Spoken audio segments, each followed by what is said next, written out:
Brought to you by Agilus Diagnostics. Health test की बात आती है तो मैं भरोसा करता हूँ India's largest diagnostics company Agilus diagnostics. खुद को टेस्ट करते रहो। मायावती बहुजन समाज पार्टी की मुखिया मायावती वापसी की कोशिश कर रही है, क्योंकि जिस तरीके से उन्हें लगातार झटका मिला है तब से फोकस जो है वो दलित वोटों पर आ गया है। हालांकि एक्टिवनेस भी है, ट्विटर पर खूब एक्टिव है, जमीन पर उतना नहीं है, लेकिन आकाश आनंद खूब जमीन मत रहे हैं और कोशिश ये कि कोर वोटर को वापस जोड़ा जाए। ना मुसलमानों की साथ की बात कही जा रही है, ना ये कहा जा रहा है कि ब्राह्मण शंख बजाएगा हाथी दौड़ा आएगा।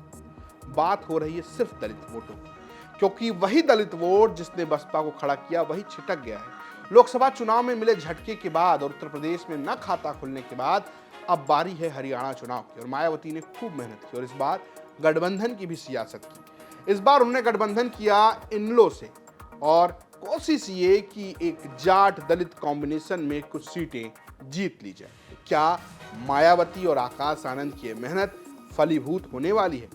इसका इशारा कुछ एग्जिट पोल दे रहे हैं। जी हाँ, एक्सिस बाय इंडिया के एग्जिट पोल के मुताबिक खाता तो बसपा का खुल सकता है। इन लोग के साथ आने के बाद बसपा की खाता खुलने की संभावना, हालांकि एग्जैक्ट बसपा की सीटें तो नहीं बताई गई हैं, लेकिन ये जरूर बताया कि बसपा के गठबंधन को कितनी सीटें मिल रही हैं। पहले सीटों से पहले वोट शेयर की भी बात कर लेते हैं।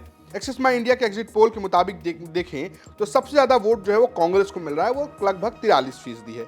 बीजेपी 35% पर है, तो इनलो बीएसपी गठबंधन तीसरे नंबर की गठबंधन बनेगा या पार्टी बनेगी, जिसको 8% वोट मिलने वाले हैं। आम आदमी पार्टी को 1% से 1.5% और चंद्रशेखर आजाद की पार्टी जो है उसको गठबंधन के साथ यानी जेजेपी के साथ गठबंधन के साथ भी 1% मिल रहा है, और आदर्श जो हैं उनको लगभग 11.5% वोट मिलते नजर आ रहे हैं।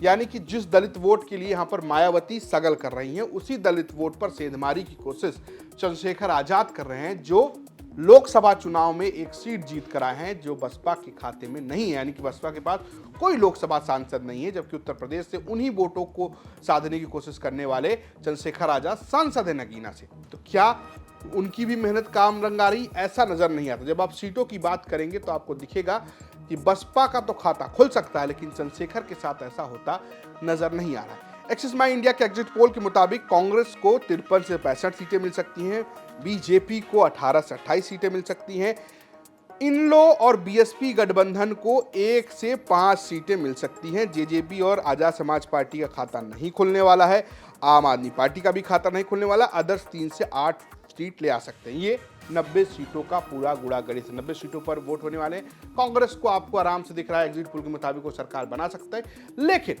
बड़ा सवाल बसपा की अगर हम बात करें तो उसका खाता खुलने की संभावना लग रही है। 1 से 5 सीटों का प्रेडिक्शन जो है, अगर अच्छी स्थिति होती है तो ये गठबंधन 5 सीटें ला सकता है। हालांकि बसपा कितनी लाएगी ये बड़ा दिलचस्प होगा, क्या उसका खाता खुलेगा, क्योंकि ये गठबंधन की बात है। लेकिन जो बात फिक्स नजर आ रही है एग्जिट पोल के मुताबिक की चंद्रशेखर आजाद की पार्टी यानी आजाद समाज पार्टी कांशीराम का तो खाता नहीं खुलता हुआ दिख रहा है। वैसे अगर हम बात करें बसपा के हरियाणा में प्रभाव की, तो पहले भी रहा है, ऐसा नहीं कि वो पहली बार चुनाव लड़ रही है। 2019 में भी चुनाव लड़ चुकी है। आप देखेंगे तो हरियाणा में जो है दलित वोट वो 20% से ज़्यादा है और दलित वोटों पर बसपा का एक अच्छा प्रभाव भी रहा है। 2019 में बसपा को 4.14% वोट मिले थे, जबकि अब जब वो गठबंधन में लड़ रही है तो 37 सीटों पर लड़ रही है। और अगर बसपा का खाता खुलता है तो समझिए कि एक बड़ी वापसी की कोशिश, क्योंकि पूरे उत्तर प्रदेश में जहां बसपा सबसे प्रमुख तौर पर मजबूत है वहां उसके पास सिर्फ एक विधायक है। अगर वो हरियाणा में भी एक विधायक ले आती हैं तो एक बड़ी बात होगी मायावती के लिए। अब देखने वाली बात यह है कि क्या इस चुनाव से कोई मोमेंटम बसपा को मिलता है, और चंद्रशेखर आजाद को लग रहा है कि अभी और मेहनत करने की जरूरत है। हालांकि ये एग्जिट पोल है, नतीजे कई बार एग्जिट पोल से बहुत अलहदा होते हैं। आपको क्या लगता है कि बसपा हरियाणा में कितनी सीटें जीत सकती है, और क्या चंद्रशेखर आजाद का भी खाता खुल सकता है? अगर आपको ऐसा कुछ लगता है तो हमें कमेंट बॉक्स में जरूर बताएं। देखते रहिए, अभी तक नमस्कार।